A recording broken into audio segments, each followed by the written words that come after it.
music, ministry, and more. Thursday, April 26th, 7 p.m. at the SIU Arena in Carbondale.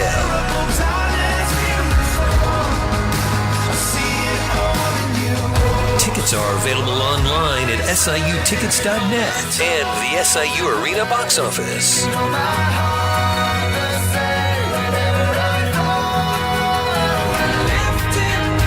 An unforgettable night with family and friends. The Joy Unleashed Tour with Skillet and For King and Country. Thursday, April 26th, 7 p.m. at the SIU Arena in Carbondale. Presented by local Christian radio, 90.9 The Vine.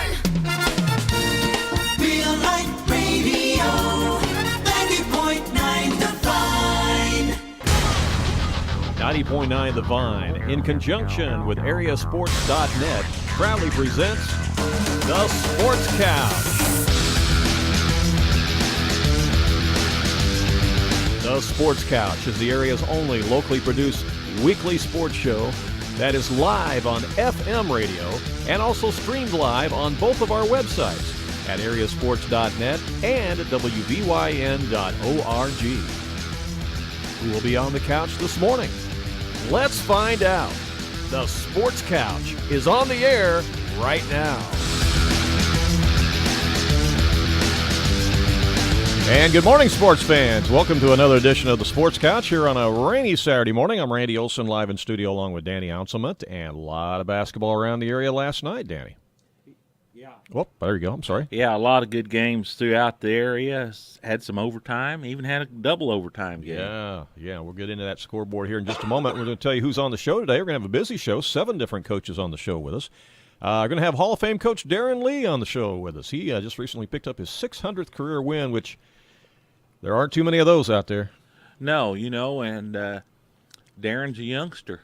It's not like he's an old-timer. You're right, exactly. So we'll talk to him about not only his game last night against O'Fallon. They lost in overtime last night. Collinsville did, where he coaches at now. But we'll talk about his career and kind of walk down memory lane a little bit, too. 600 career wins. He's got a lot of stories, that's for sure. So stay tuned for that visit.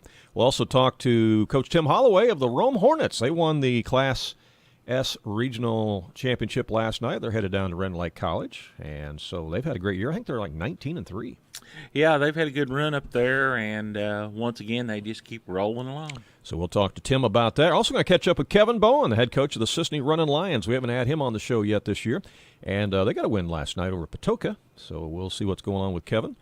And we'll talk to Coach Clint Winemiller of the Hamilton County Lady Foxes as they keep rolling along, and it's just about postseason time. They wind up the number 2 seed in the sectional complex. Mm-hmm. They'll be headed to DuQuoin.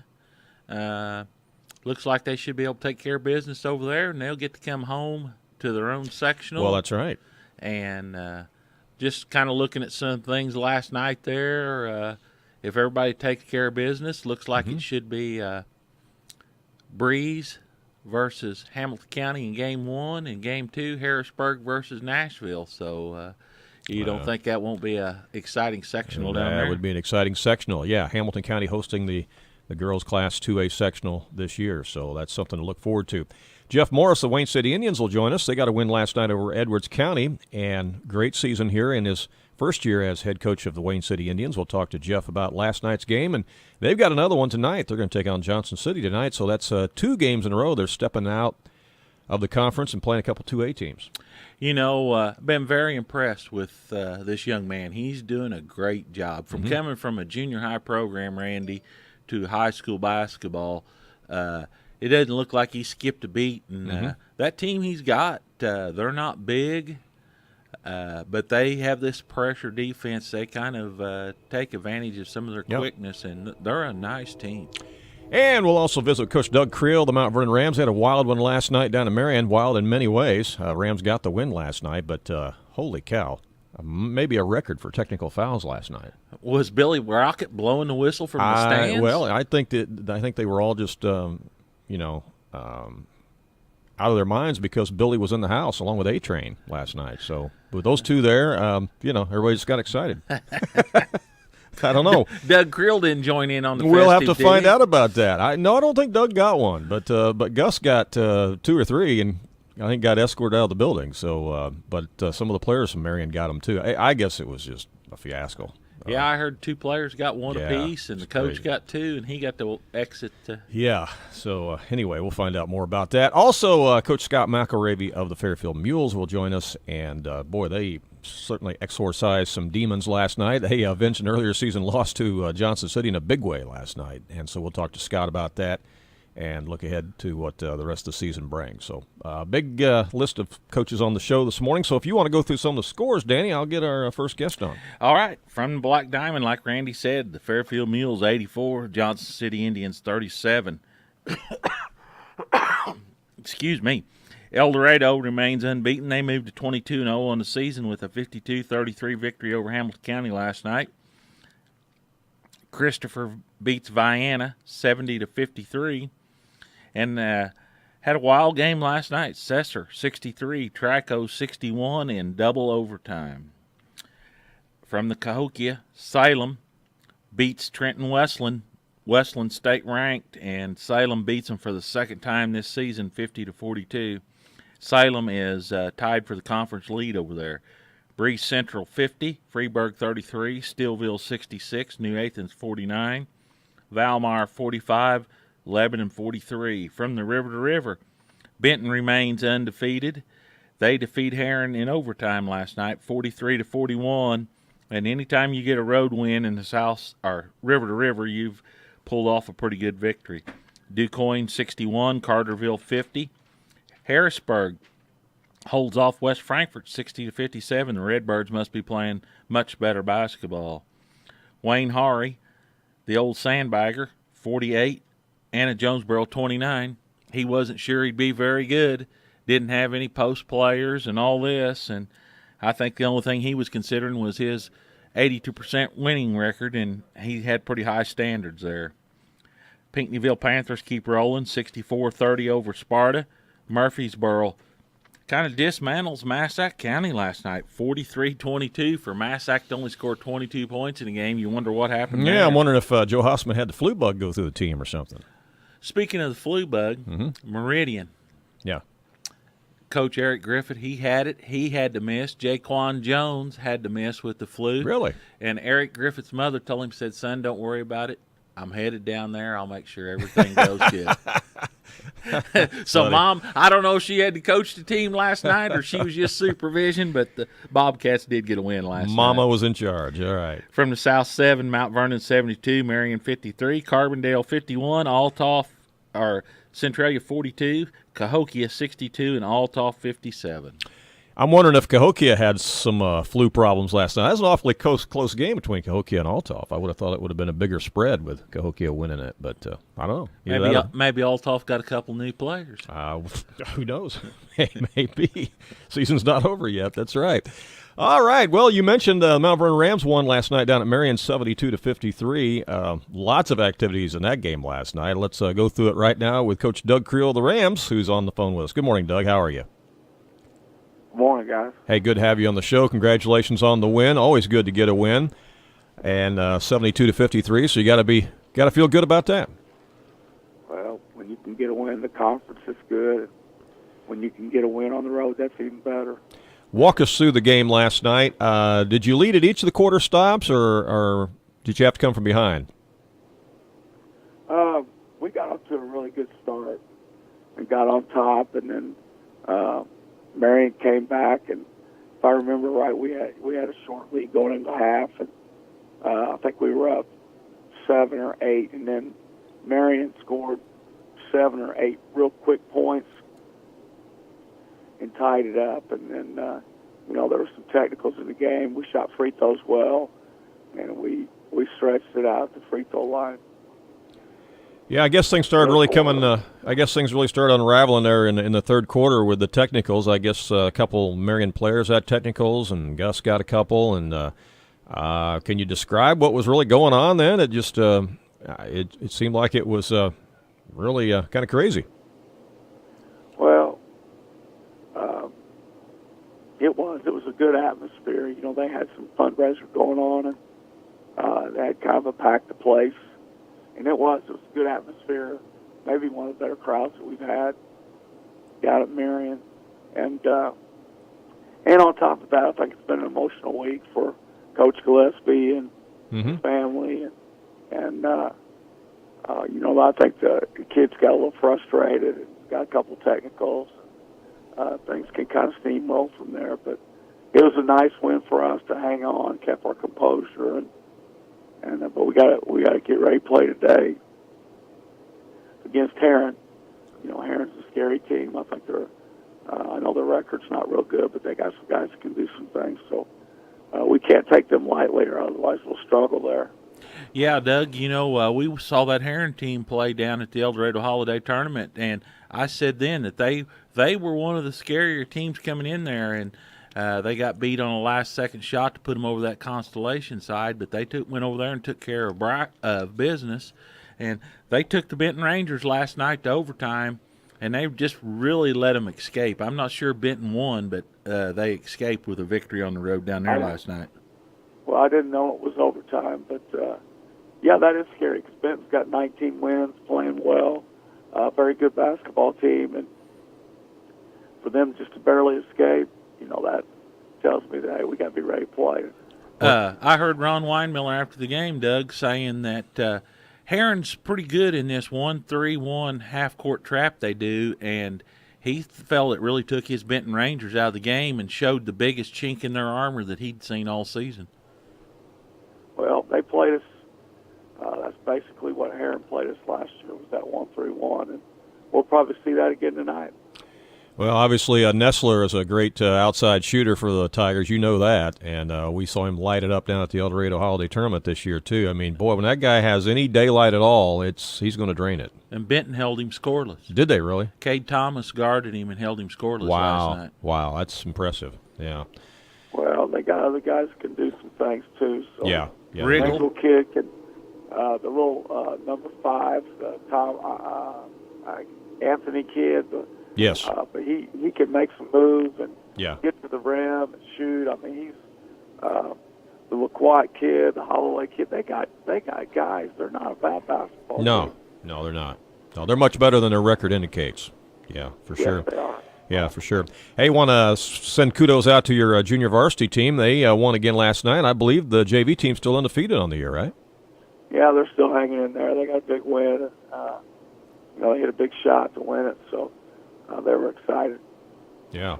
Any scores surprise you from around the conference last night? Carbondale beating Centralia by 9 and Cokia over Althoff by 5?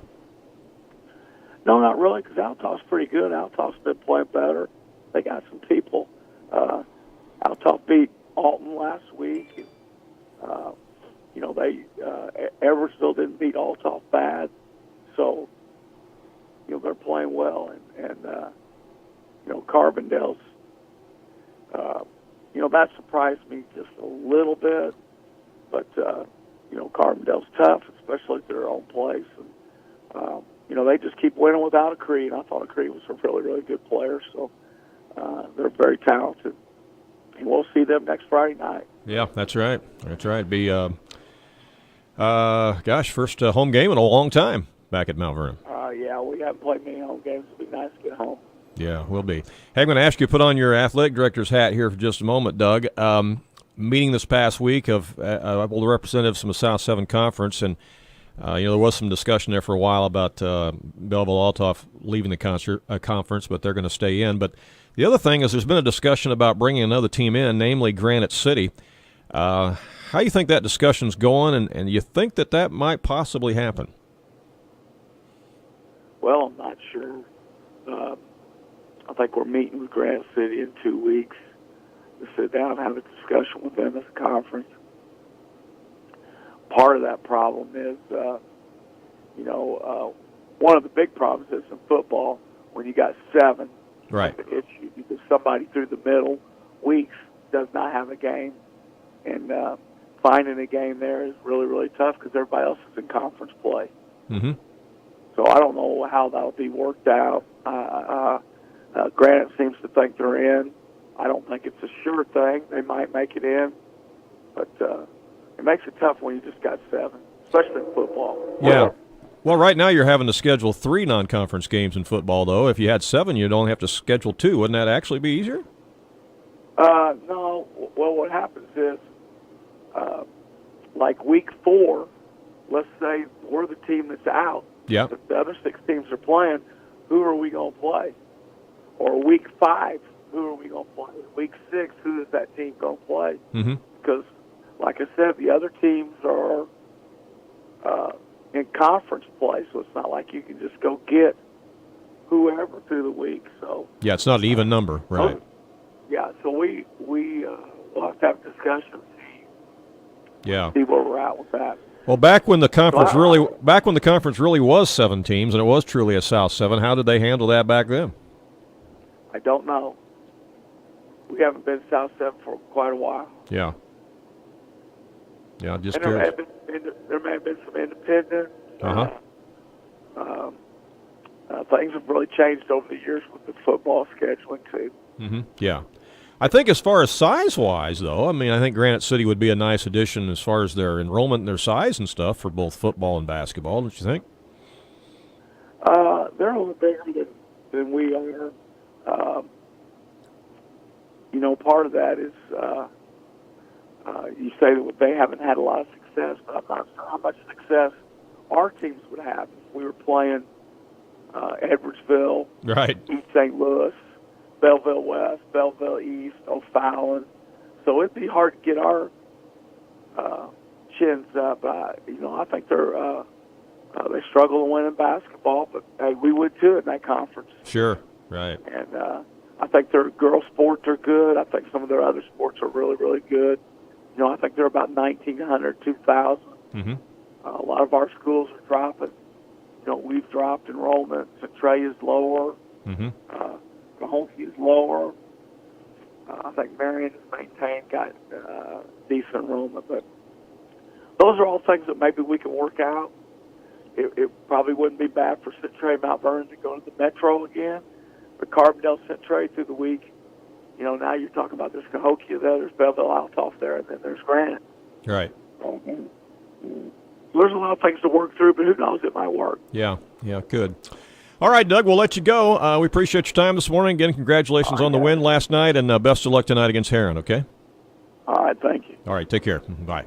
That's head coach Doug Creel of the Mount Vernon Rams, also the athletic director there, and interesting dilemma there, I guess, or opportunity, however you look at it, to bring Granite City in. It'll be interesting to see how it plays out. He made a good point, though. How would Mount Vernon and Carbondale and Centralia fare against the teams of the Southeastern Conference, or Southwestern Conference, I should say. I can see why they won out of that conference. Yeah, I mean, when you're playing Belleville East, Belleville West, O'Fallon, Edwardsville, night after night, you're getting your brains beat out. Yep. A lot of times. So, yeah, it'd be a good move for Granite City to come into the South 7. Yep.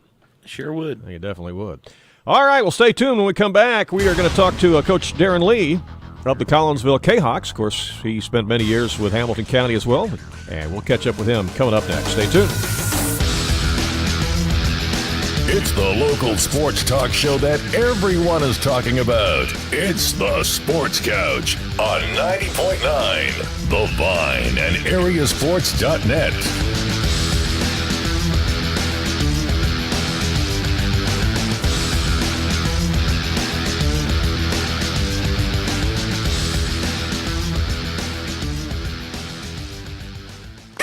Are you going out of town for a vacation or a weekend getaway? What are you going to do with your dog? That's easy. There's Jaggers Doggy Daycare in Mount Vernon. Jaggers Doggy Daycare is your one-stop shop for overnight dog boarding, doggy daycare, as well as dog grooming and obedience dog training. It's your dog's home away from home. They will thrive, and they'll get one-on-one attention by a great staff. More information is available on the web at jaggersdoggydaycare.com. Jaggers Doggy Daycare, 414 Main Street in Mount Vernon. Music and ministry on the Vine is provided by Tony Wilt State Farm Insurance Agency in Mount Vernon. Tony Wilt State Farm Insurance Agency specializes in providing your life, health, auto, and home insurance, as well as complete financial services. They are located at 4121 South Water Tower Place in Mount Vernon. Their phone number is 242-1421, and their website is tonywilt.com. We are grateful for their underwriting support.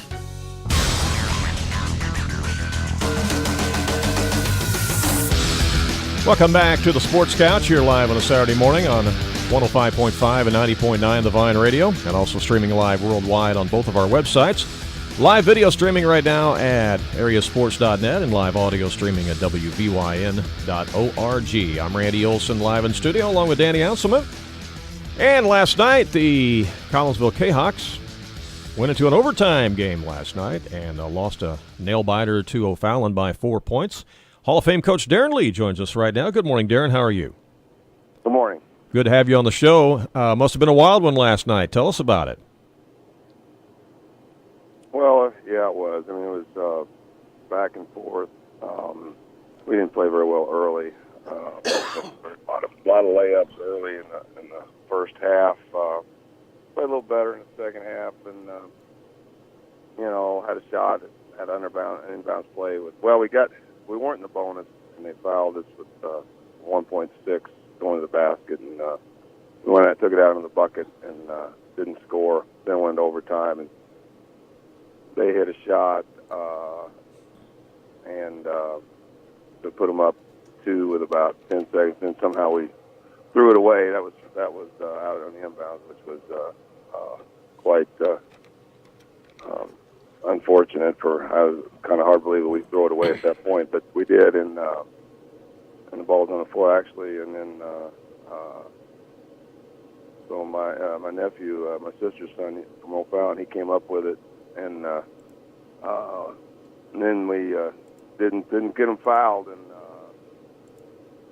so we lost by 2, and so it was a tough loss for us, but we had a couple kids foul out. We were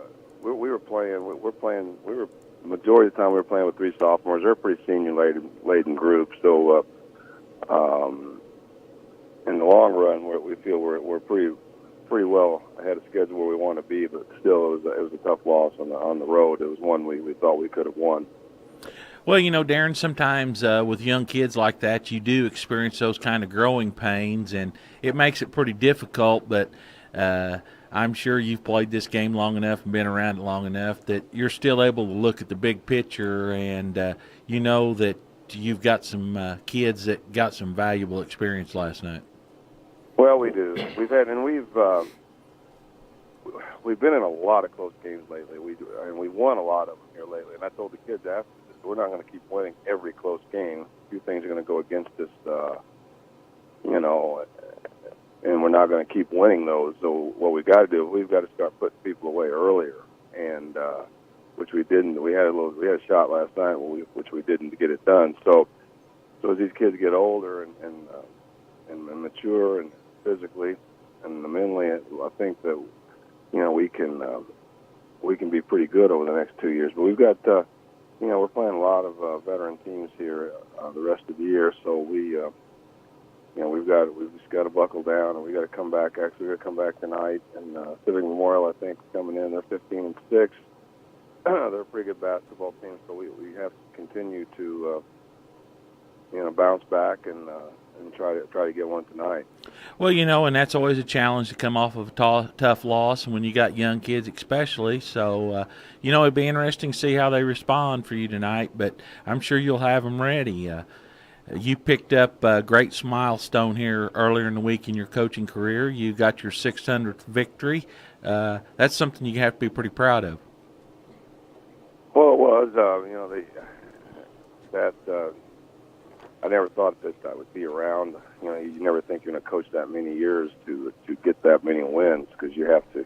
Certainly, anytime you get 600, you're going to have to get close to 30 years in, and I'm in my 29th. So I think longevity and it's important, and having and then the excellent kids I've had when I was, especially at the 3 stops I've been, Vienna, Nashville, Collinsville. I've had good kids, good parents to work with, and that's very important. We had a long run at Nashville, and to get to help to get to 600. But yeah, you've got. And the other thing is you've got to start young.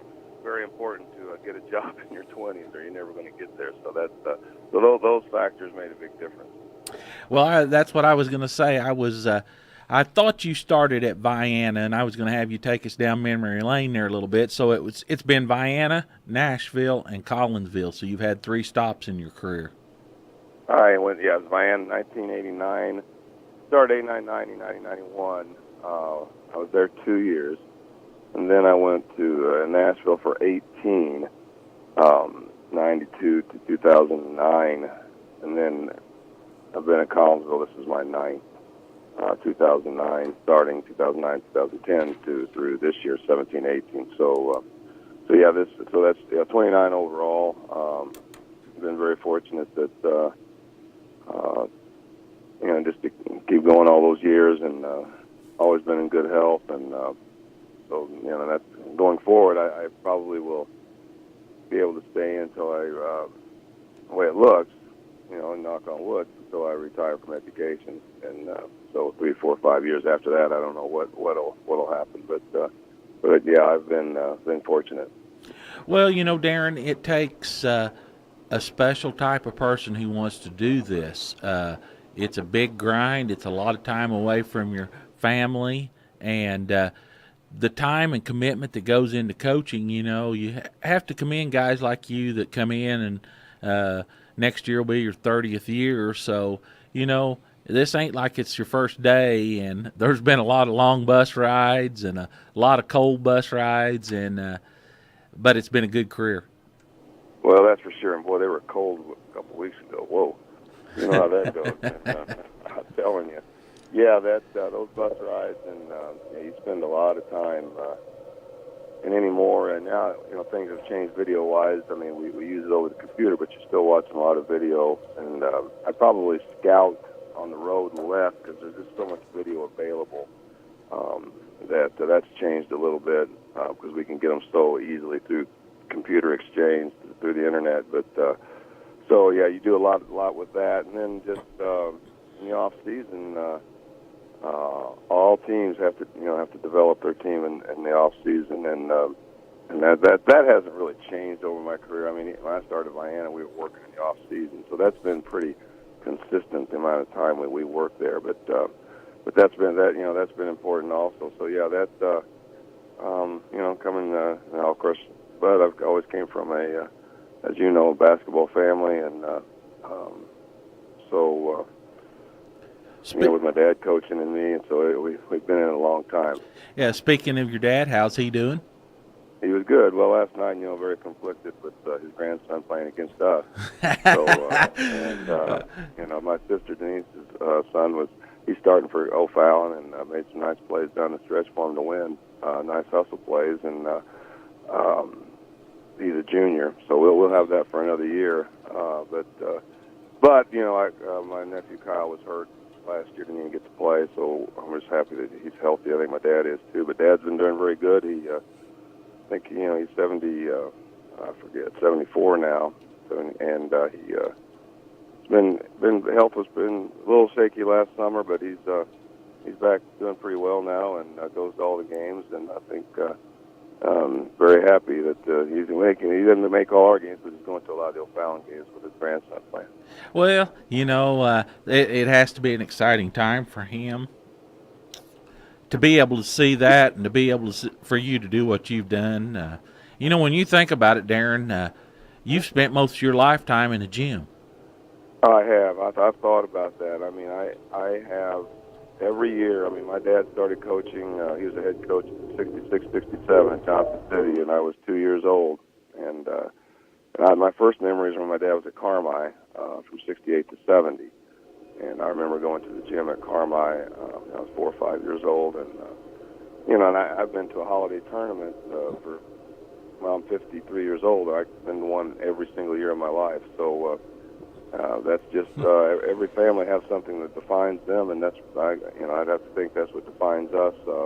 And spend a lot of time in the gym, and I have a son playing now that's a freshman, so a lot of basketball, and we've been very fortunate. It's been very good to us. And my dad, that's how. If it wouldn't have been for basketball, my dad wouldn't be where he is today. He got a scholarship to go to SAUC.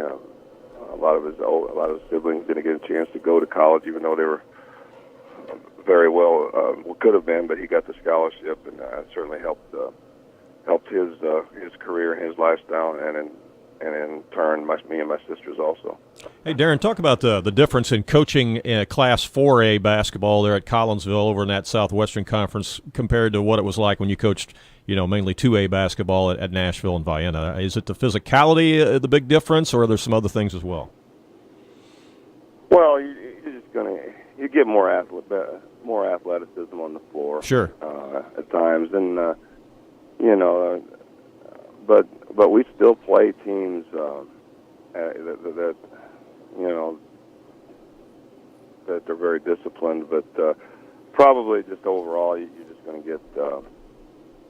Sometimes you just get more athletes on the floor, like Belleville West this year. Sure. Talented, and we get guys like we couldn't. I don't think we could beat them if we played them 100 times. I mean, they just are so athletic and so talented, so skilled. But probably just that. I think there's a lot of good coaching at every level. There's good coaching at the small school level. There's just a lot of good coaches. I think the one thing that I've noticed, and I don't know if it helps or not, these kids at the large school really just specialize in one sport. Do I think it makes them better players? Not really. They think they do, but they really, after the season, all my kids are going to go play AAU in the spring. Now, that's not what I did, and that's not what I believe in. But it's a hard thing to change for them to go run track or play baseball. When I was at Nashville, most of my kids played baseball or ran track.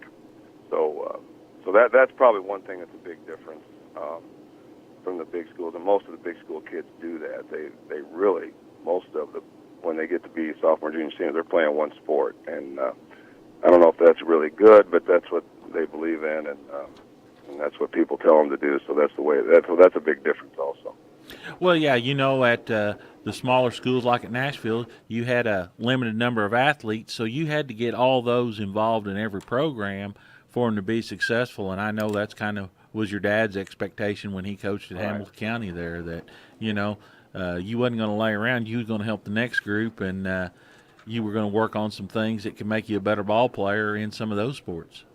That's exactly correct, and that's what I believe in, too. I coach track at Nashville, but, there's some battles you just can't win, and that's one I'm not going to win here. So that's what my kids do, and now some of them, there's a couple of them that play baseball. I try to get them on the track team. I try to get them to do both if I can. I would like for a few more of them to run track, but not enough of them do. But we are at Collinsville. We are able to survive because there's enough numbers in the school. But yeah, you're right. The McLeansboroughs and the Nashvilles have a tough time surviving without having those kids play 2 or 3 sports. They have a tough time competing, even fielding a team at all. And by the way, it's hard for me to say Hamilton County. You know how that is. I know how that is, Darin. Hey, we appreciate you joining us here this morning. I know you need to run. Thank you very much, and congratulations on your 600th win. Hey, thanks a lot, guys. It's been very fortunate. Thank you. Hopefully, let me know. I'd like to come back someday in the future. I'll be available. Thank you. All right, super. Appreciate your time. Thank you. Okay, see you. Bye-bye. Right. Coach Darin Lee of the Collinsville K-Hawks, and man, what a career he has had, and over 600 career wins, and still going strong. Doesn't show really any sign of slowing down, Danny.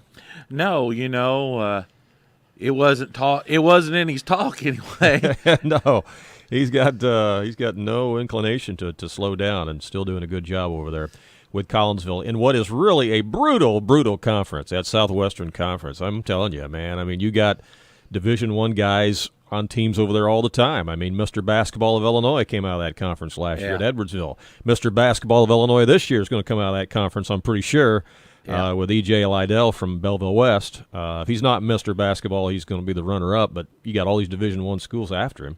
So, and you heard what Darin said. He said, we could play them 100 times. I don't think we'd beat them. He said just so much athleticism on that team. Yeah, so what do? But we appreciate the visit with Darin this morning. All right, when we come back, we're going to talk to Jeff Morris of the Wayne City Indians. They got a big win last night over the Edwards County Lions. That's coming up next on the Sports Couch. Stay tuned. It's the local sports talk show that everyone is talking about. It's the Sports Couch on 90.9 The Vine and AreaSports.net.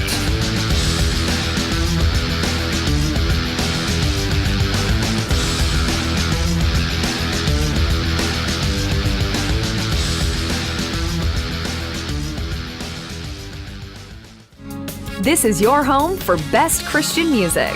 WVYN, Blueford, Wayne City, Fairfield, Mount Vernon. And now on Translator, W288CO Centralia, broadcasting at 105.5. A service of Real Life Radio Foundation.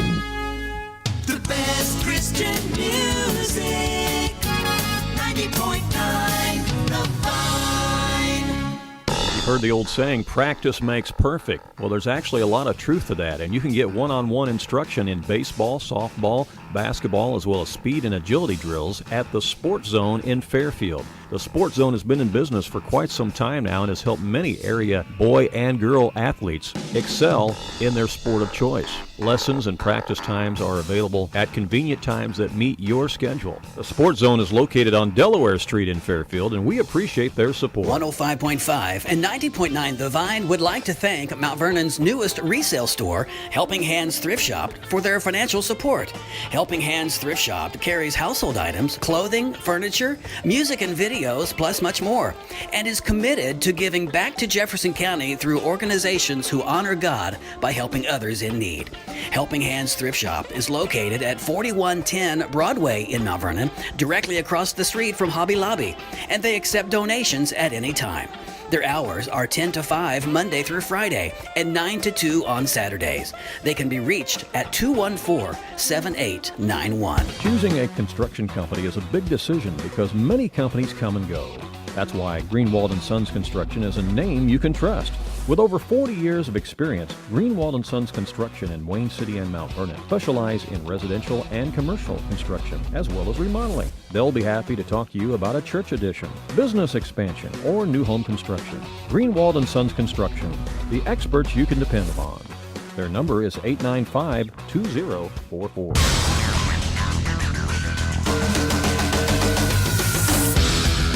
Welcome back to the Sports Couch, live on a Saturday morning on 105.5 and 90.9 The Vine Radio. Also streaming live worldwide on both of our websites. Live video streaming at AreaSports.net, live audio streaming at WVYN.org. I'm Randy Olson, live in studio along with Danny Onselman. Last night I had a chance to call the play-by-play coverage of the Wayne City Indians game against the Edwards County Lions. It's played at Wayne City, and a big win last night for the Indians over Edwards County by a score of 44-30. And joining us on the show right now is the head coach of the Wayne City Indians, and that's Jeff Morris. Good morning, Jeff. How are you? Good. Thanks for having me on. You bet. Good win last night by the Indians, and you pretty much led wire to wire last night. And, again, you did it with defense. The defense was stifling last night, and there were many times that Edwards County just couldn't get a shot off. Yeah, our defense was really active last night. Our intensity was great for the entire 32 minutes, and I thought we were able to kind of put them in spots where they were just a little uncomfortable, it seemed, most of the game. And, a lot of that's just our kids playing hard, rotating hard, and just we were really active with our hands last night. Well, you really were. There were so many steals last night, and then turnovers by Edwards County. I don't know the total number of turnovers the Lions had, but it was a bunch. They just kept throwing the ball away. You could see that they were very, very frustrated against that zone trap. Yeah, I think they ended up with 24, and that's just kind of numbers that our competition had on the side. But anytime you're that many turnovers, that's a big number, and that just shows that we're pretty active last night. Well, and you had Jazale O'Neal back in action last night after he missed Tuesday night, and he might not have been 100%, but he still gave you some quality minutes last night and certainly helped you, particularly defensively. And but yet you're still playing without Dickey, but you've had some guys step up and give you some good minutes too. Yeah, the injury bugs hit us a little, and Jazale's not quite back to 100%, but he's able to get out there and test it out and give us some good minutes and just kind of get his sea legs back, and then but yeah, some kids have really stepped up. We've had quite a bit of kids who've just we always say next man up, and they've stepped up. Nate Barbie's done a fantastic job, and Enrico Carbonetti, he's really given us some good offensive minutes out there. Oh yeah, Carbonetti came off the bench last night, cold, and but boy, he was red hot from the field as he came off the bench and hit 2 quick 3-pointers for you, which really gave you a boost. Yeah, he says admittedly, and he says he's an offensive playmaker. That's what he says. And so sometimes I want to put a harness on him, but he just got an offensive mentality, and he just looks to score. And we needed it last night. He stepped up and had 10 big points for us. Well, Danny was at the game against Weber on Tuesday night. Had a nice game on Tuesday night off the bench. Yeah, I think he had 17 that night also. So, yeah, he's really contributing. Yeah, I thought the Smith boy played a really good game for you on Tuesday night. Yeah, that was a tough game for us because we came in without 2 starters, and I didn't know how the kids would respond, and kids came out and I thought offensively we played just as efficient as we have all year. We were smooth. We're really executing our sets, and obviously when shots fall, it makes your offense look better. But and I thought we did an excellent job in the first half defensively. But, when Jackson went out in that third quarter, that was the difference in the game right there. Yeah, we lost one of our primary ball handler, and without Jay Zell playing, that's 2 point guards right there. So, and our kids panicked a little, and we let the pressure get to us. But it was a learning experience, and I think we got better from it. Well, Coach, I've seen your team play several times this season, and what has been the biggest adjustment from you coming from a junior high level now to this high school level of basketball? Doesn't look like you've missed a beat on the coaching sidelines, and your kids are playing hard for you, and your team just does a lot of things right, night in, night out. Well, I think the biggest thing, and this is at any level, you've got to get the kids to play hard. If the kids are playing hard, you're giving yourself a chance to win on a night, every night. And the kids have really bought into what we're trying to do, and we talk about play for the team first, and you do those things, you're going to give yourself a chance to win, and and I think that's playing the basketball the right way, and and people who come out and watch us play, it's a good brand of basketball. It's we play fast, we play hard, and and the kids really enjoy it. So it's a good group of kids to be around. Well, you got to be a good leader, and evidently you're a good leader because you have got your kids to buy into what you're trying to do. And when I go to a ball game, I notice a lot of things as a broadcaster sitting up there. I see a lot of things in a ball game that a lot of people don't even begin to look at. But you're just even keeled from the first tip to the last tip. I don't see much up and down in emotion with you on the sideline, and as a result, you don't see that with your kids on the floor. Well, I always hear that, the kids tend to follow their leaders, and I always try to keep it even keel because if I'm emotional, I think the kids will be emotional. I think that's important, and the kids, they've really gotten better this year, and I don't know if I really show what I'm feeling, but I try to stay even keel as much as I can, and and the kids have just it's been a great group of kids. I can't just say enough about what we got, and we got good leadership. Jackson King, I've been coaching a while, and he's probably the best leader I've had, with a team because he just is always positive with kids, and he always keeps the team together no matter what's going on, and he's just a great leader for us. That's very important for every team to have. Yeah, and he does a good job of distributing the basketball. I mean, he can score certainly, but he wants to make sure that everybody else is getting involved, and I think he helps to make everybody else better on the team. Yeah, and a lot of people, you look at the stats after the game, and the stats don't show what he brings. Right. Right. It's just it's that leadership, number one, and he makes good decisions. He's smart. He's a smart basketball player, and he knows who to get the ball to in the right situations. And this year he's developed some confidence, so he's shooting the ball well from the outside for us. He's just that kid that you need to have to win basketball games. And like I said, he's just a great leader. Mm-hmm. And even more, he's a great kid too. Yeah.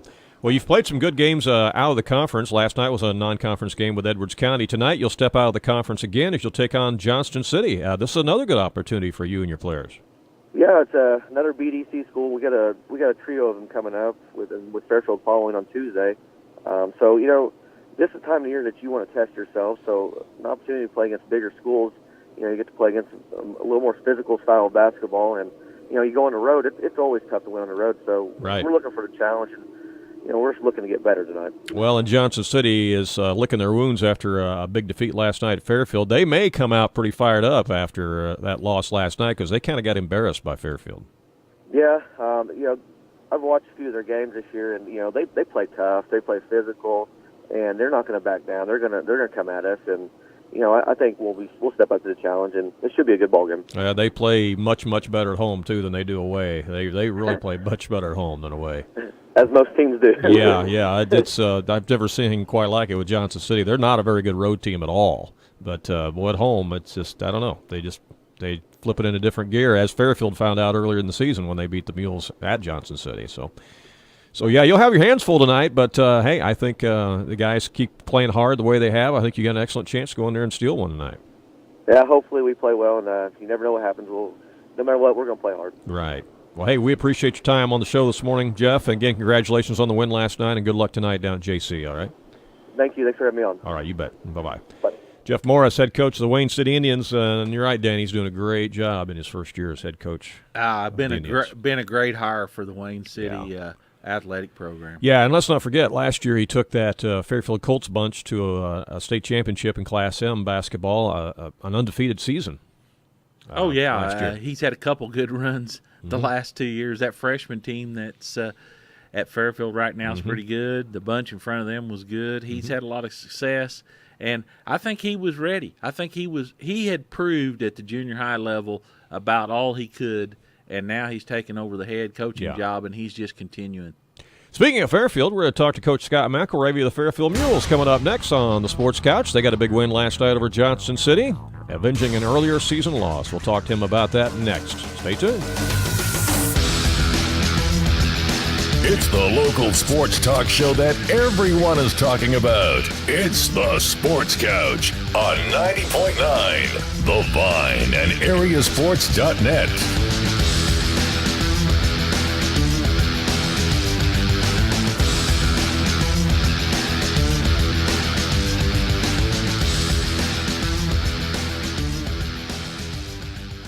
Underwriting on the Vine is provided by B&C Bicycle Fitness in Mount Vernon. B&C Bicycle Fitness specializes in bikes for the beginning rider to the high-end racer and can equip you with a comfortable bike to enjoy a healthy, active lifestyle with family and friends. B&C Bicycle Fitness is a full-service bicycle shop and is located at 410 South 27th Street in Mount Vernon. Their phone number is 816-4077. B&C Bicycle Fitness in Mount Vernon, where the adventure begins. Many Americans over age 40 are on medications, and it's important to know how those medications interact with each other. Shoe Creek Pharmacy is your good neighbor pharmacy in downtown Wayne City, and they are very happy to consult with you about your medications at any time. They also offer prescriptions at competitive prices, and most insurance is accepted. You have a friend in the pharmacy business. Shoe Creek Pharmacy, your good neighbor pharmacy in downtown Wayne City. The temperatures outside are down, but the CD rates are up at People's National Bank. They're offering 2 great winter CD specials, a 9-month CD at 1.07% APY and a 13-month CD at 1.43% APY. So find your stocking cap and gloves and stop by to open a 9-month CD at 1.07% APY or a 13-month CD at 1.43% APY today. People's National Bank, member FDIC. Annual percentage yield accurate as of January 16, 2018. $500 to open and obtain APY.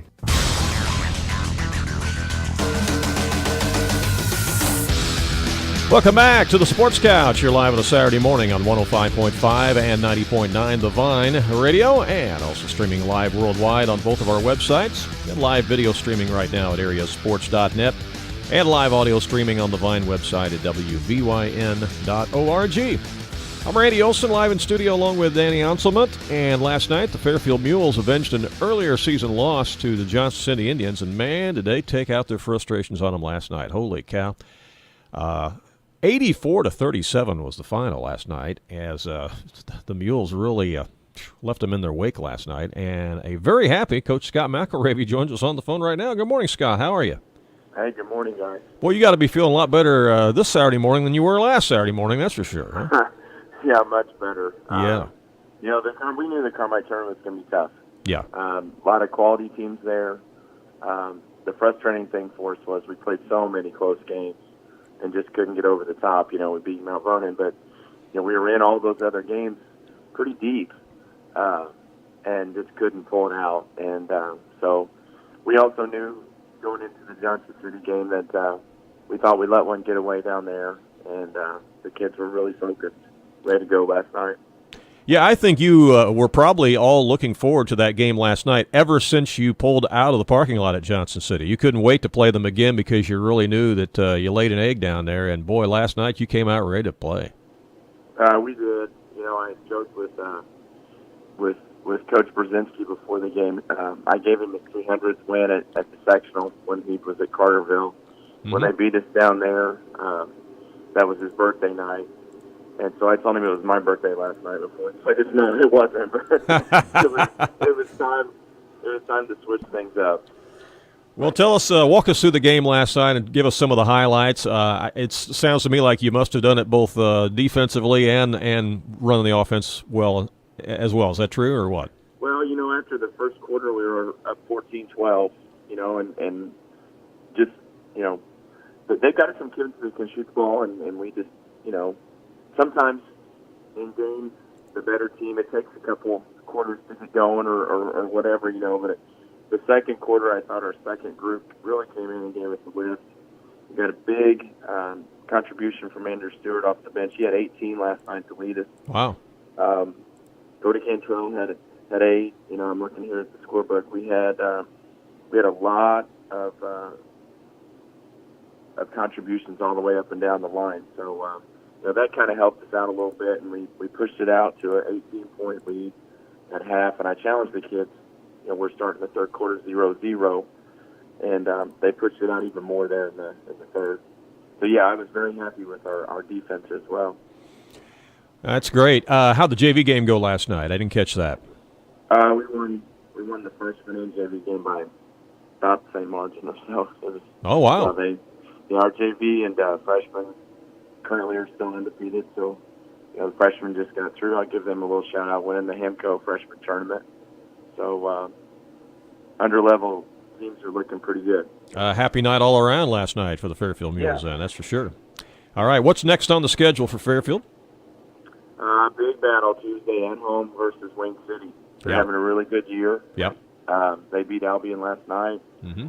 I think they play JC tonight. They do. So they're getting their fill of the BDC, right? 3 games in a row. But Coach Morse done a good job. I think they have a really quality team. Playing a 1-2-2 zone, we don't see that a lot. They're probably the first team this year that's really played much of that against us. So, we've got a couple of days to work and get ready. And, we've got kids that are, related to their kids, friends with their kids. So it'd be a fun time. Well, I broadcast that game last night between Wayne City and Edwards County, so I was there to see it. And, man, I'm telling you what, they really frustrated the Lions last night. There were times that the Lions couldn't even get a shot off.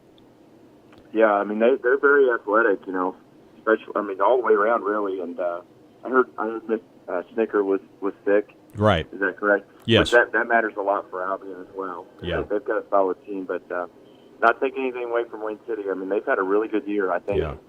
Some people wondered. Dickey was also missing for Wayne City. Right. They played without Dickey last night.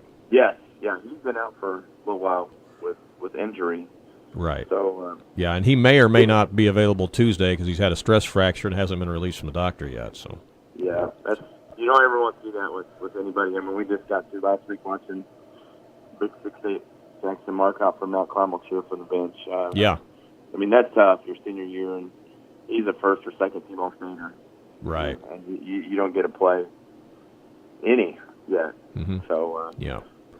Well, that has the big win last night has got to kind of be an emotional lift, I think, for all of your players because you've lost some tough ones here recently and let some get away. But that had to be such an emotional lift for everybody last night, yourself included, and bodes well when you go into next week. I hope so. Our conference is tough. I mean, the remaining games we have, I mean, I won't say they're 50-50 games, but, I mean, they can go either way. I mean, it's pretty El Dorado obviously is the best team this year. They're undefeated for a reason. They're really good. But these other teams, I mean, any given night we can beat each other, and you just have to really minimize your mistakes, and hope that you shoot the ball well. And that's another thing we did last night. I think we ended up with 8 threes, which that started with pounding it inside, though. We kind of softened them up, getting it inside to Kobe. He had a good game, and all the way around, when you're putting points on the board, I think it helps your defense too. Oh, yeah, absolutely. Well, as far as injury or sickness, how's the Mules doing right now? Did you have your full complement of players last night? Well, our extension, Burnapasana Luca is struggling a little bit with a leg injury himself, so he's not played in the last couple of games, and we don't know if we'll have him for Tuesday. Aside from that, everybody's in good shape, and we'll need it when it comes time for the Indians to come on over. Yeah, that should be a wild battle on Tuesday night at the Mule Barn. Yeah, all right. Well, hey, Scott, again, we appreciate your time on the show this morning, and congratulations on the win, and we'll talk to you next week, all right? Hey, thank you, guys. I appreciate it. All right. Take care now. Bye-bye. That is head coach Scott McElravy of the Fairfield Mules. They really needed that last night, Danny. They needed a pick-me-up game, and they come out and evidently just dominated that game from start to finish. Yeah, I mean, it was 14-12 after one quarter, but then after that, it was all Fairfield after that, as they really dominated 84-37 over the Johnson City Indians. Danny, you want to run through scores again for those people who tuned in late? Let's go through some of those key scores again, and I'll get our next coach on the show, all right? All right, from the Black Diamond, it was Fairfield 84, Johnson City 37, Hamilton County falls to El Dorado. El Dorado moves to 22-0 on the season, 52-33. Christopher 70, Vienna 53, Cesar 63, Trico 61 in double overtime. From the river to river, Benton survives Heron 43-41 in overtime. DuQuoin 61, Carterville 50, Harrisburg 60, West Frankfort 57, Nashville 48, AJ 29, Pinckneyville 64, Sparta 30, Murfreesboro 43, Massac 22, Mount Vernon with a big win at Marion last night 72-53, Carbondale 51, Centralia 42, Cahokia 62, Altall 57, Wayne City 44, Edwards County 30, Cisne over Patoka 59-52, Odin 71, Sandoval 28, Columbia beat Oakville 57-54, Carlisle 52, Pana 37, Meridian 82, Joppa 54, T-Town 67, Breeze Mater Dei 56. So big win for Jason Hansen up there last night over Mater Dei. Absolutely, as T-Town keeps it going on last night with that win over the Mater Dei Knights. Well, as you mentioned, going through the scores there, Cisne Running Lions picked up a win last night over Patoka by a score of 59-52, and head coach Kevin Bowen joins us on the phone right now. Good morning, Kevin. How are you? I'm pretty good. How you guys doing? Great. Good to have you on the show. We haven't had a chance to visit with you yet this season, but we wanted to and thought it'd be a good time, particularly after a win last night. I know they've been few and far between this year, but the thing about it is, even when you're having a somewhat down year where you don't have as many wins, the kids are still learning, they're still growing, and that's really what it's all about when you're coaching basketball, isn't it? Yeah, and we've talked about that a lot this year. Of course, when you're not winning as many, you find some positives to draw on, and we're just trying to enforce the fact that we need to keep competing every day in practice, and we will get better. And I think the kids have bought into it. Tell us about the game last night. Walk us through your victory over Patoka.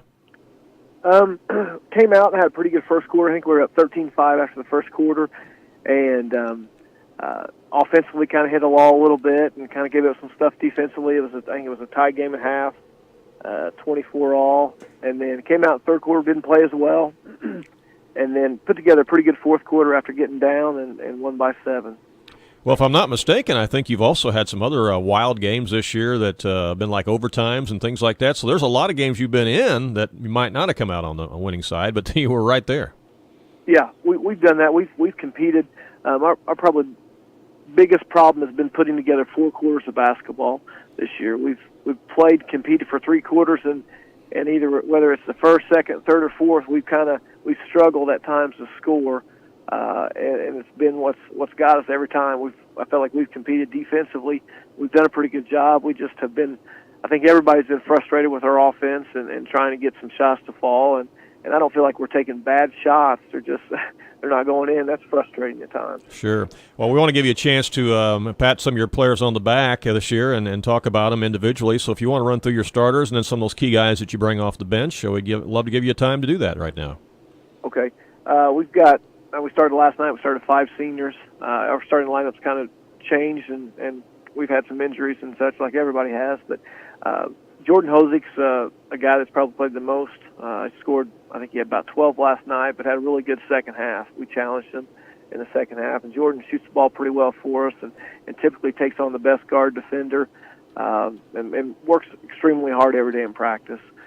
Dane Buxton, as another senior, hasn't played a lot of varsity minutes prior to this year, so this was kind of his first go-around with that, but Dane handles the point for us, and had a good game last night of getting to the basket a little bit and distributing the basketball, and does a pretty good job defensively.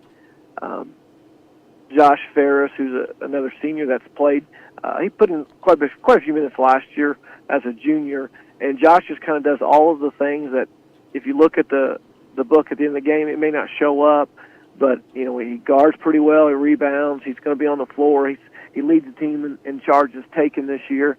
So Josh had a tremendous game last night. I think he had maybe 12 points and really hit some big shots for us down the stretch. So really proud of his effort. And he's a kid that just comes to battle every day. So I'm really proud of Josh and his effort. And we have Zach Tannehill, who's a 6'4" senior. This is just his second year of organized basketball, and it shows at times. But he plays extremely hard. Had 13 rebounds for us last night, which is a big difference in the game. Then Blake Atwood is probably our most athletic kid that we have. I think about 6'4", can get to the basket, and he's just an athlete. Every team needs an athlete. He's an athlete. Mm-hmm. Then we have some freshmen coming off the bench. Jace Hatcher, little guard, played quite a bit in the holiday tournament in Wayne City, and Connor Brack, who was injured the first part of the year, and has come back and had a good game for us last night. He's been playing quite a few minutes at the varsity level.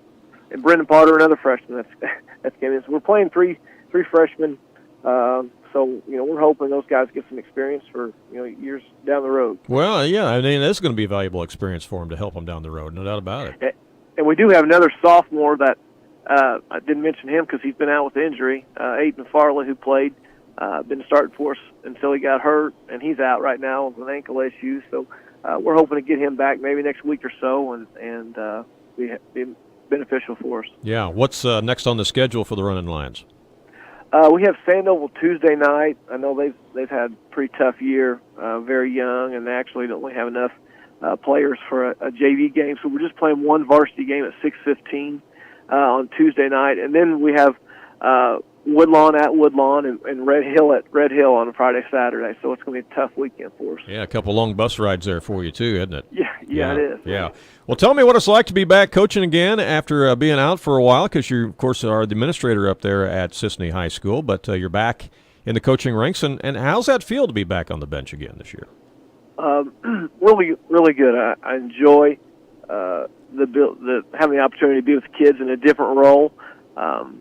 Competing every day in practice, and then going to battle with them at the games. I didn't realize how much I missed it until we started really got dove back in and scouting and preparing, and I just missed that part of the game. And the opportunity to have a different influence than what I do when I'm walking the halls at school is neat for me, and I appreciate the opportunity I've been given. Well, that's really neat. Well, hey, your buddy Tim Holloway got back to coaching basketball this year too, and he just completed a nice regional championship last night at Rome. Headed to the state tournament. We're going to visit with him in a few minutes, and I'm sure you're excited for Tim. Oh yeah.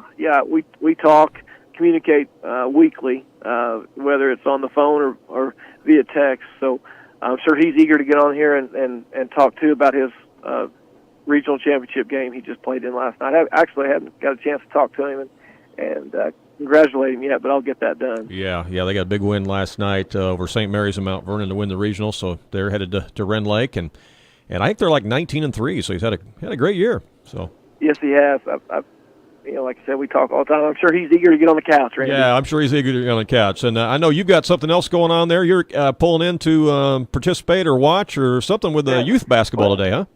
Yeah, we've got my wife has taken our daughter to a cheer competition in Carmi, and then I'm taking both my boys to Clay City to watch our oldest son is in 5th grade. He's playing in the 6th grade tournament today. So he's awesome. They play at 10 o'clock, so we're going to be here hopefully all day long. That means we're winning if we're here. So awesome. that happens. All right. Well, good luck today in that 6th grade tournament. And, Kevin, we appreciate your time on the Sports Couch today, and have a great weekend, okay? Thanks, Randy. I appreciate it. All right. Bye-bye. That's Kevin Bowen. He is the administrator and the head basketball coach at Cisne High School. And kind of neat, Danny, here he is having been out of coaching for a while and didn't realize how much he missed it until he got back in this year. Yeah, it's pretty amazing how much you do miss it when you get away from the game. And a lot of times those guys just can't resist that urge, and they get back into it. Right. Kevin does a good job, too. And, again, they're a little bit undermanned this year, undersized, they're young, but they're making some strides. They're making some improvements. And even though the record may not reflect it as much, they have been in a lot of basketball games this year that, they were right there. So these young kids, these young freshmen particularly, getting some good experience this year, which bodes well for the future. Yeah, absolutely. Sometimes you got to go to the bottom and start your way up again. Mm-hmm. Yeah. Hey, when we come back, we're going to talk to Coach Tim Holloway of the Rome Hornets as they won the Class S Regional Championship last night. They'll be headed to the Class S State Tournament at Red Lake College next week. We'll talk to Tim about that coming up next on the Sports Couch. Stay tuned. It's the local sports talk show that everyone is talking about. It's the Sports Couch on 90.9 The Vine and AreaSports.net.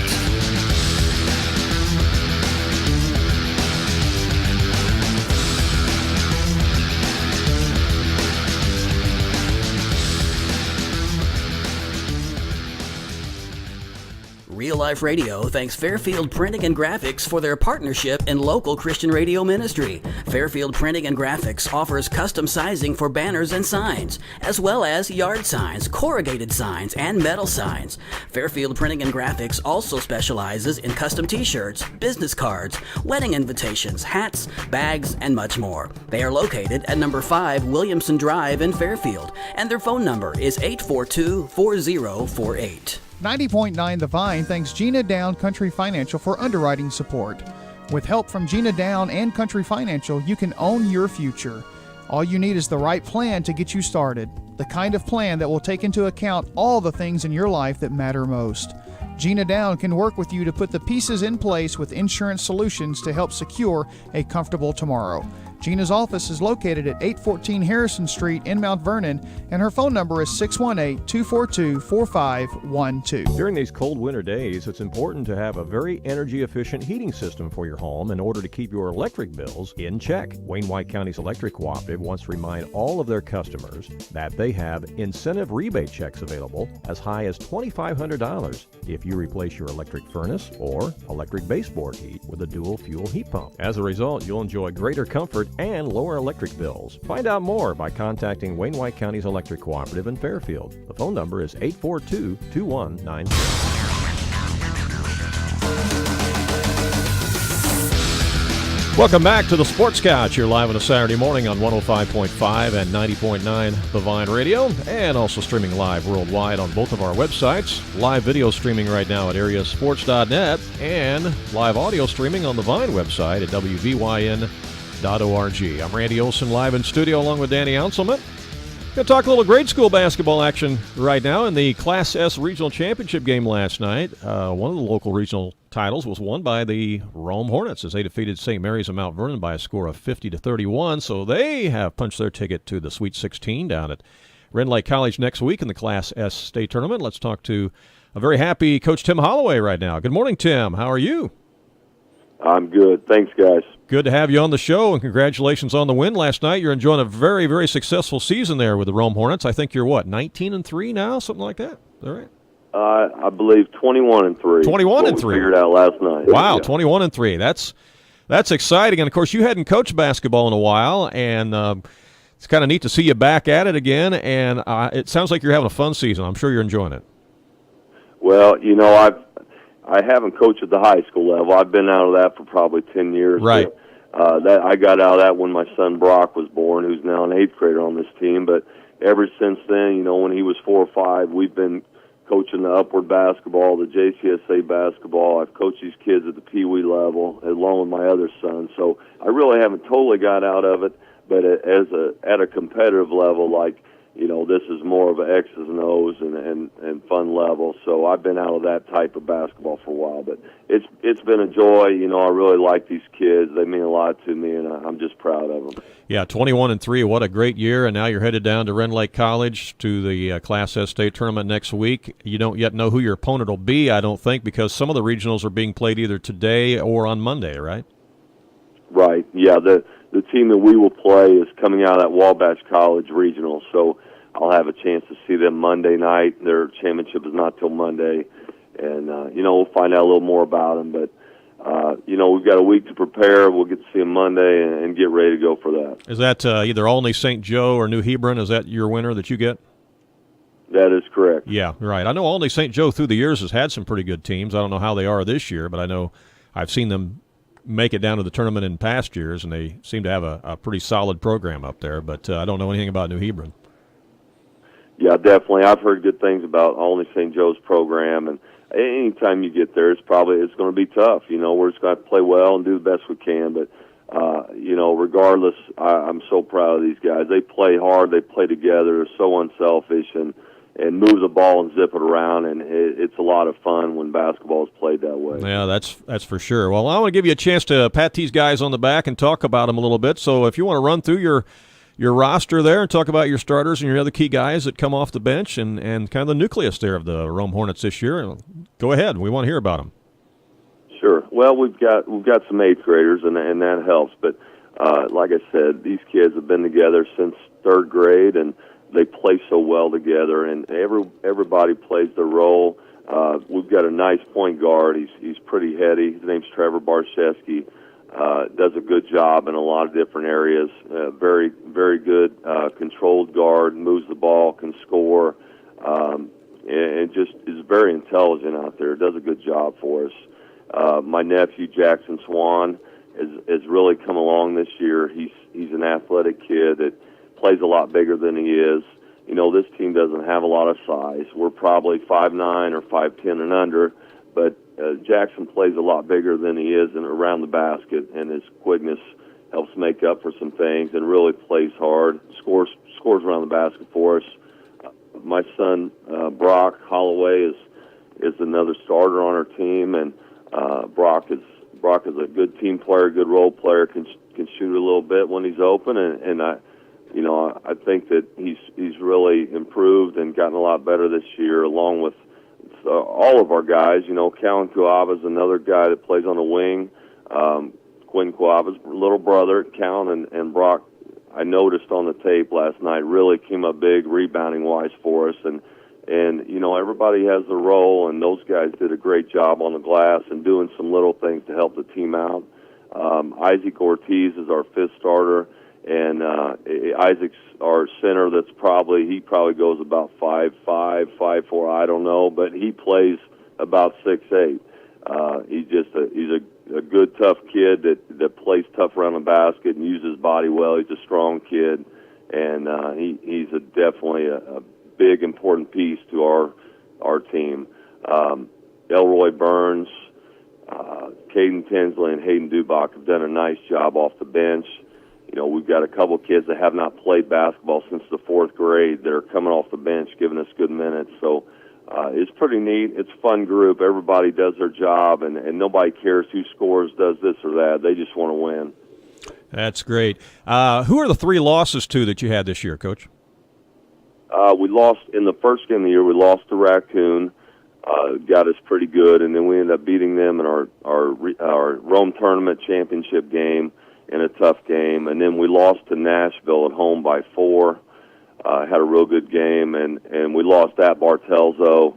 Bartelzo, I believe, is undefeated. Yes. I think it was about 7 in the 3rd quarter, and it got away from us. And I think I remember them shooting about 11 for 15 or 16 from 3 that night. Yep. They really shoot it well, drive and kick, all 5 guys, and they were on that night, and they're awfully good.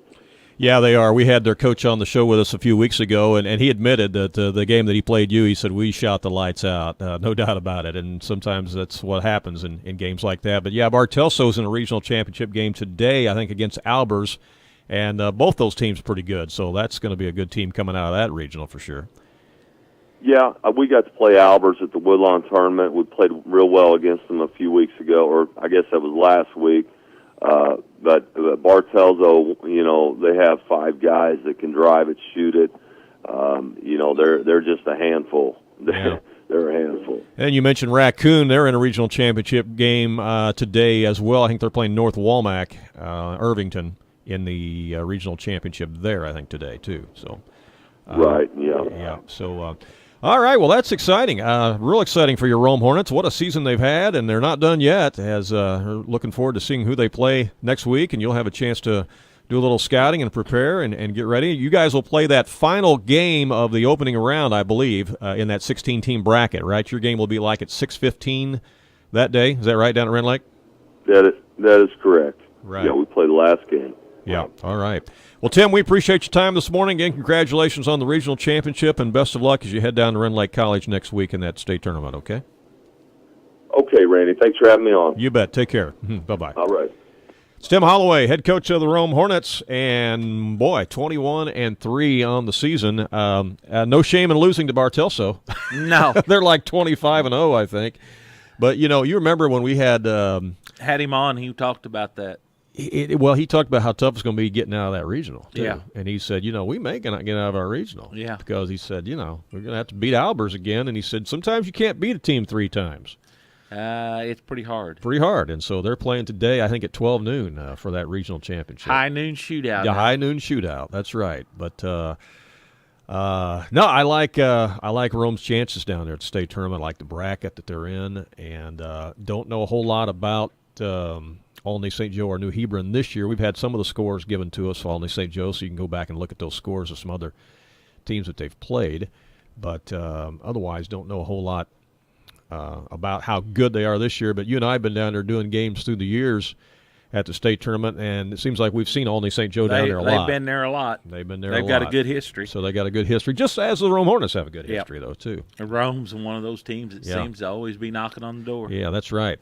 We're going to be talking to Coach Clint Winemiller here in just a second, and you mentioned that the seedings and pairings and stuff have come out for the regionals and sectionals, and so now we know kind of how that's going to lay out, and there's a good chance that if Hamilton County can take care of business in regional, they'll be coming home playing in sectional. Yeah, it sure looks like it. It's hard to sit here and say, but you got to take care of business, and you got to do them one game at a time.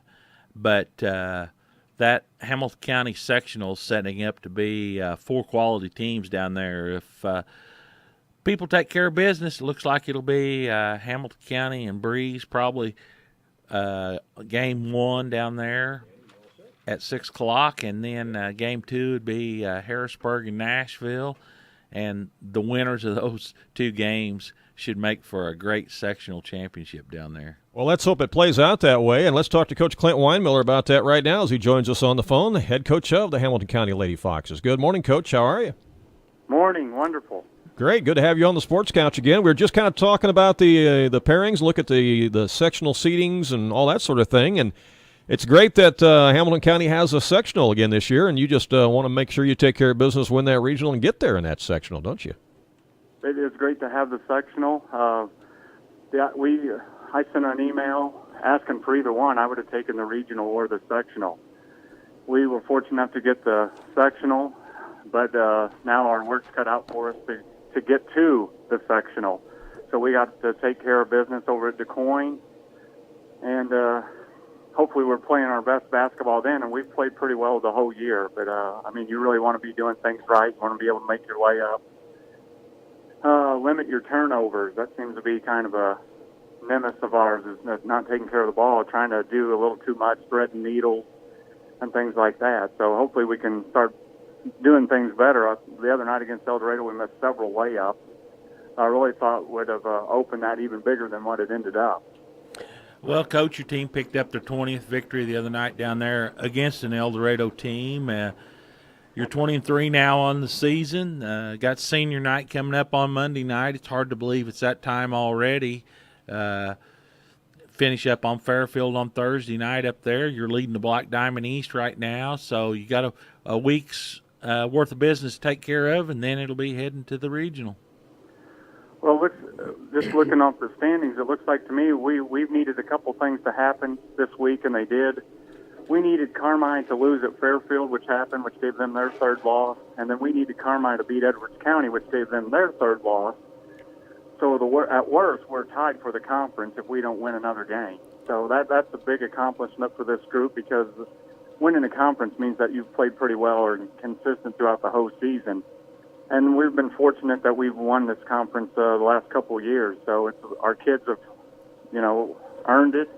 They've worked very hard. They're very talented. And so that's quite an accomplishment going into the regional. Getting your 20th win, that's another big thing that as a coach, it's just a goal that he sets for himself or she sets for themselves, is to win 20 games. Because usually 20 games means you've had a good season. And we've already reached that, had a couple hiccups along the way, got off to a great start throughout the season. And then senior night, man, where's the season win? It seems to go by faster and faster every year. It seems like we were just at a Christmas tournament, and now here we are. We're going to recognize 3 seniors on Monday. It's a little different than what we've done in the past. Normally we have a JV game. Carmine unfortunately does not have one this year, so we're going to start senior night at 6:15 and then recognize however long that takes, and then we'll just, a lot of emotion goes into that for the last time that you're putting on the Foxes white here at home. And then we'll start a 12-minute warm-up period before we tip off with Carmine, who's 14-12, and they're a handful. They got a nice player, probably the best player in the conference, in Abby Vaughn, and she's a load. She's hard-nosed, she's strong, she's a post, and one thing after this game, it'll be nice to see her graduate. Yeah, when you play these teams year in, year out, and some of these teams just get a player that, as a coach, you're just glad to say, wow, we survived that young lady. I'm ready for her to go put on a uniform somewhere else so we can face a new challenge. That's right. We've had several that I'm sure they've said the same thing, and I'm saying the same thing to them. And, I'm glad we don't have to mess with the Britton girl from El Dorado anymore, because she's a handful. We have several good players in our conference, and to see them reach the end of their career, it's kind of sad, because you think of these people have started playing 5th and 6th grade, and here it is.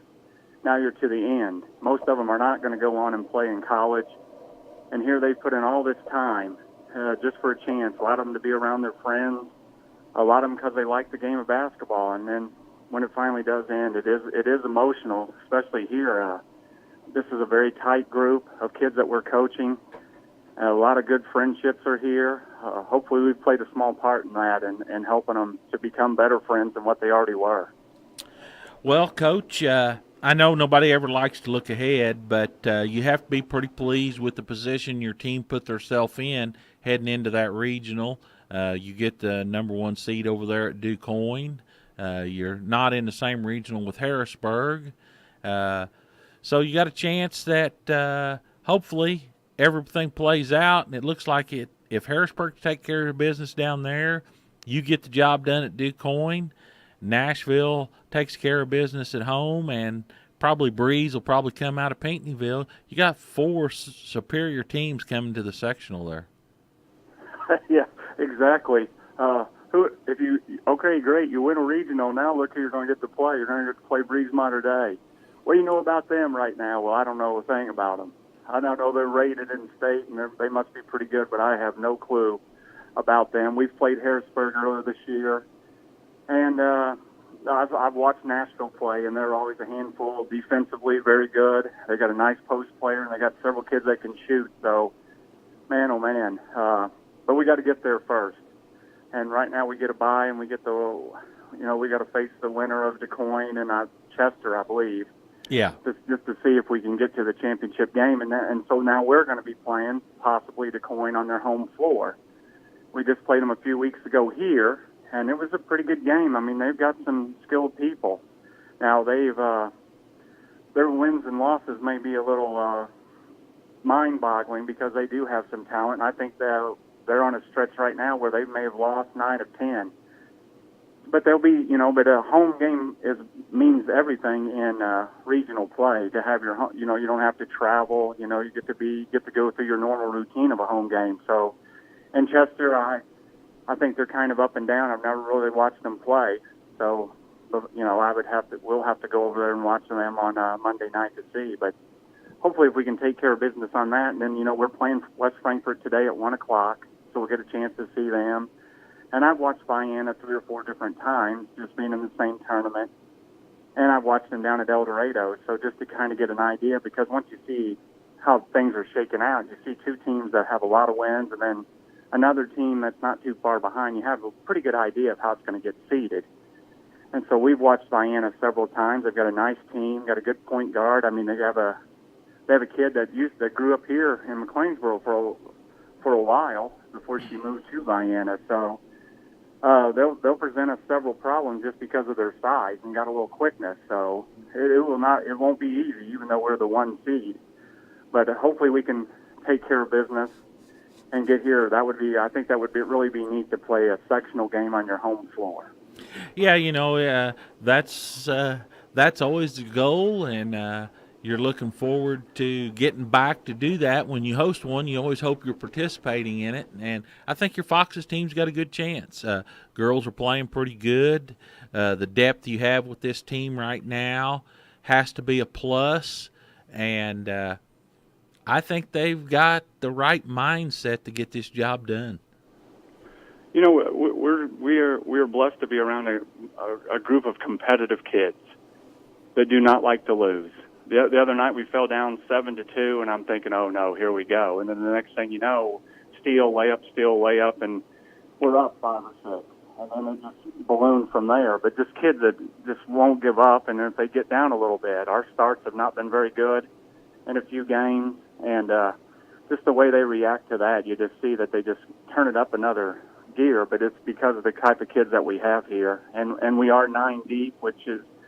It's good, but it presents other problems where kids maybe don't feel they're getting the minutes that they want, and it's very difficult to get 9 kids in a game and for them to understand it. And for the most part, we have. But I think there's sometimes they're questioning how come I'm coming out. I see it a lot in practice. They quiz it a lot more in practice than they do in a game, but it's been a challenge to do that, but it seems like it's worked very well for them. I mean, when you've won 20 games here and you still have 4 left, that's a pretty good accomplishment so far for them.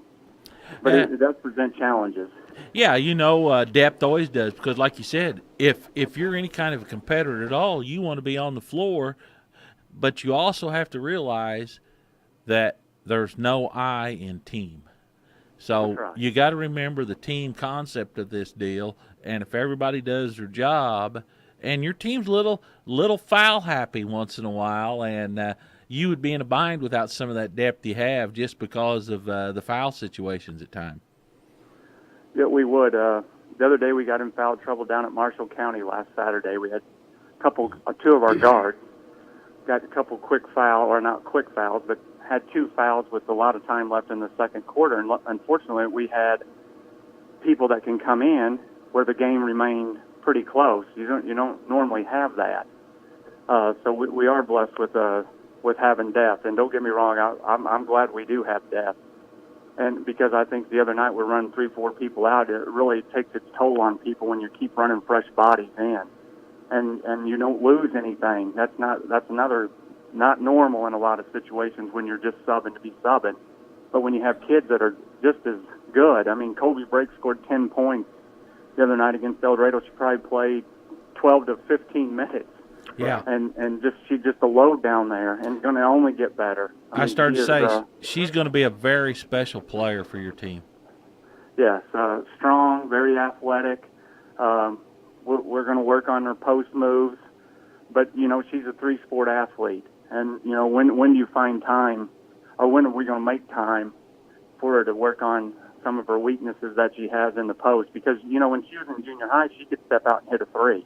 Right. And we've not really seen that a lot. So that's just another aspect of her game that's going to continue to grow as she gets older. But I've been very pleased with her. Rylan Coy is a battler.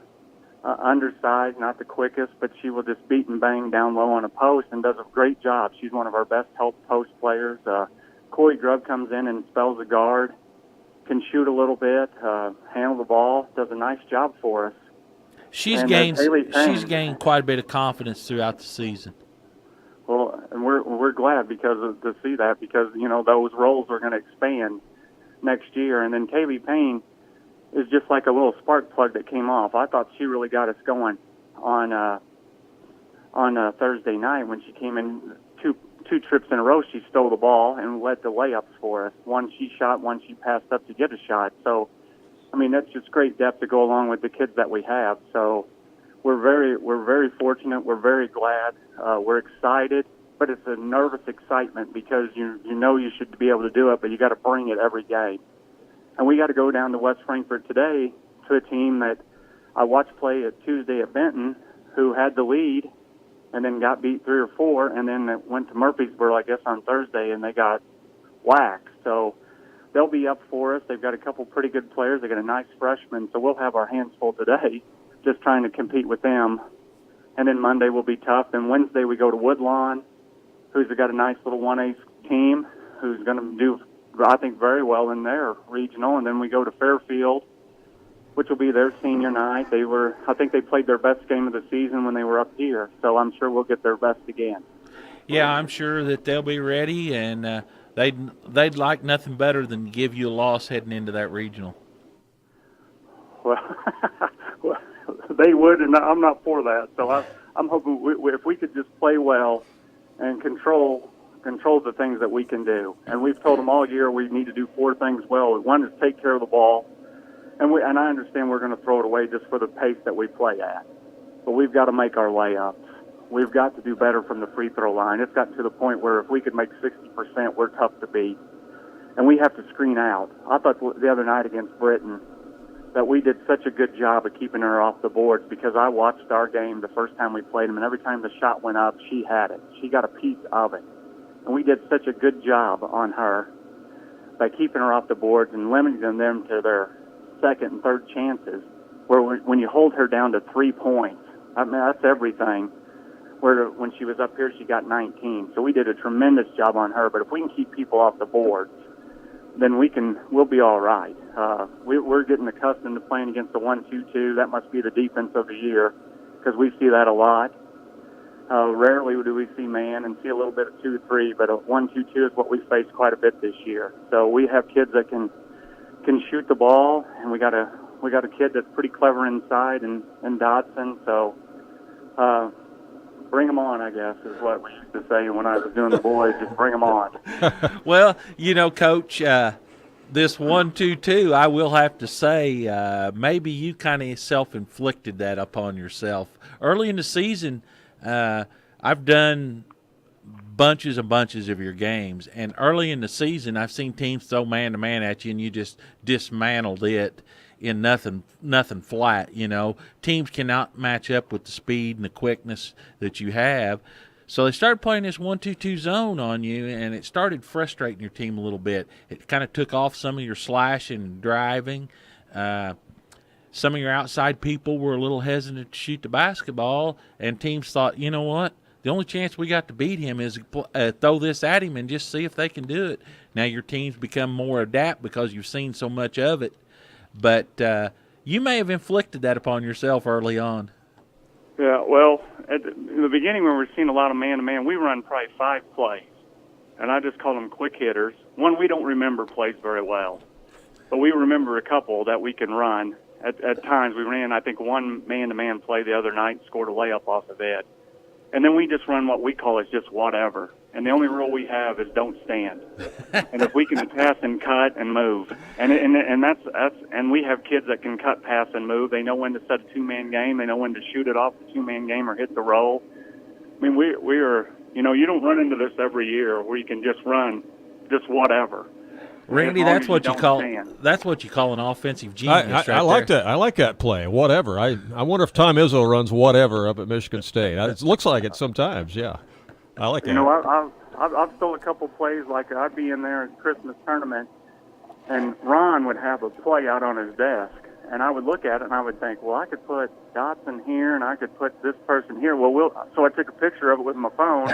So we run that this year. So I stole it from Ron. Well, to come to find out, he stole it from Matt Painter when he was down at SIU. Sure. So we're running a Purdue play. There you go. On that little thing, and it's gold because every time she comes off of it, we're shooting a layup. So hopefully, if they want, and then we got a couple other little steps that we do, but mostly it's just whatever because then if we're running plays and you can't think of what you're doing, then it's no point to run the play.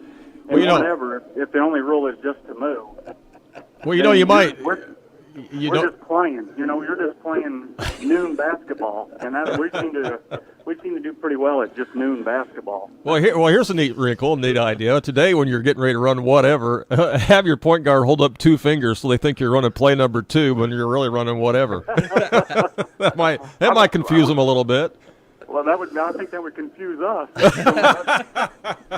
She'd say, "What's she holding up 2 for? We haven't even had 2 all year in this. What? I guess I was mispracticed the other day." This is how smart they are. Is we can call a timeout, and we can put in an inbounds play, and they can go out and run it. That's just the type of kids we have. We have 17 of the 18 made the honor roll or high honor. Mm-hmm. We have a lot of high honor students out there that can think basketball. And when you can call a timeout and you got a minute to explain what you're supposed to do, and sometimes we don't even do that. We just do it on the fly out there, just on something that we've seen.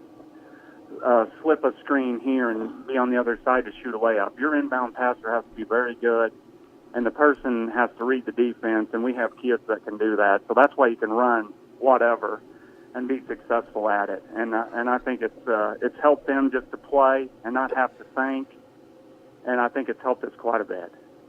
Well, Coach, I would love to sit here and talk with you for another 30 minutes, but we're out of time here this morning because this has been a great ending to a great show here today. Whatever. And we're just going to go run whatever today.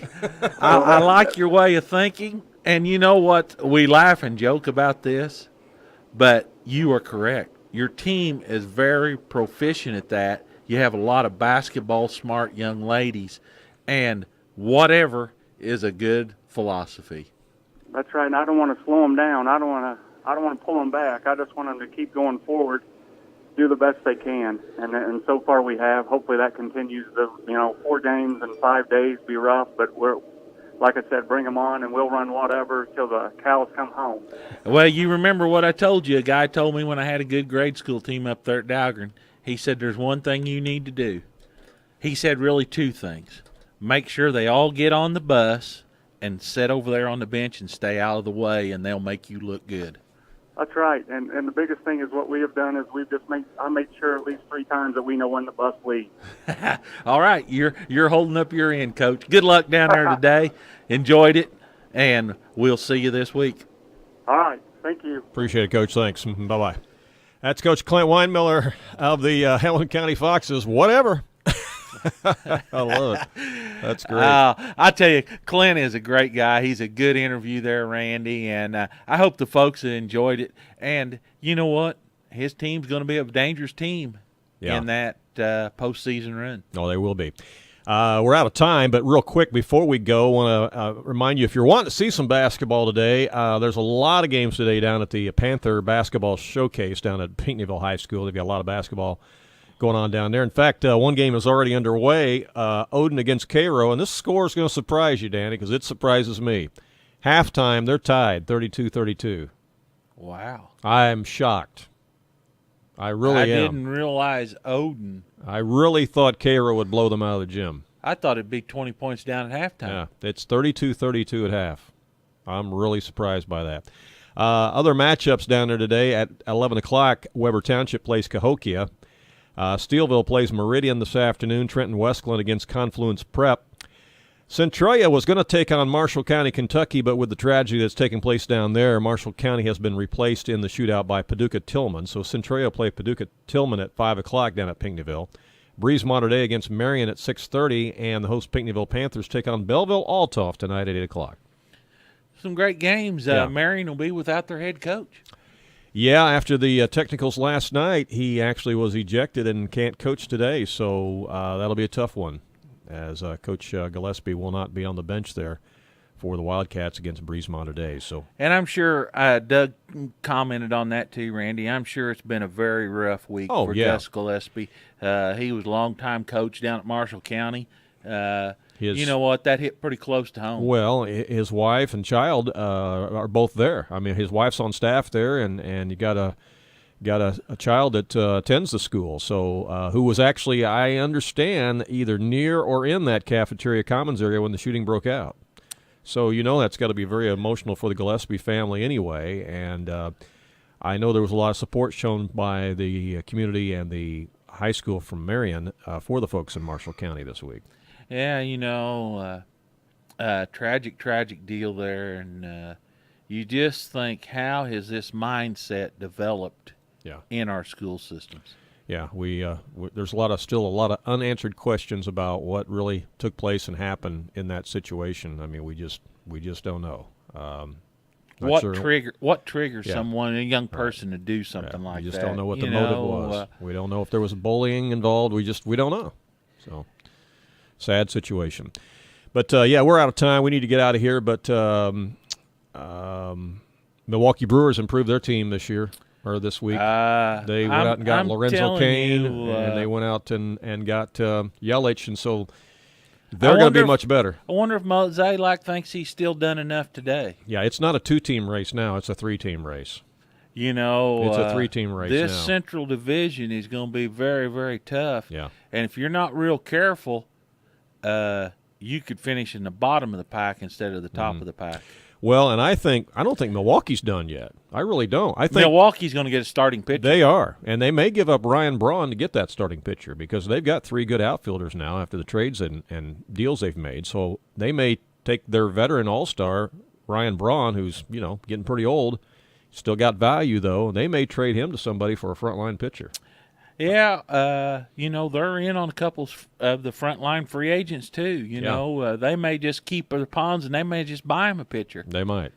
So, the Cardinals don't play the Cincinnati Reds very well, and now you've got to play Chicago, Milwaukee, and Cincinnati that you don't play very well. So who are you going to beat in this Central Division? And if you can't win your division, you're going to be in the bottom of the pack. Yeah, you only play the Pirates 17 or 18 times. What about those other, 150 games or so? And there's a lot of teams done some things to really help themselves. Right. And it's going to be interesting. Cardinals definitely need to make some more moves. Well, we'll talk about it more next week on the Sports Couch, and we appreciate you joining us. 90 minutes of great local sports talk. Right here on AreaSports.net and 90.9 The Vine. Have a great weekend, everyone. So long.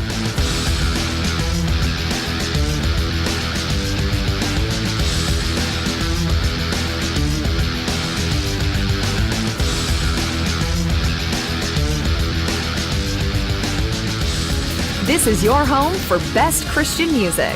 WVYN, Blueford, Wayne City, Fairfield, Mount Vernon.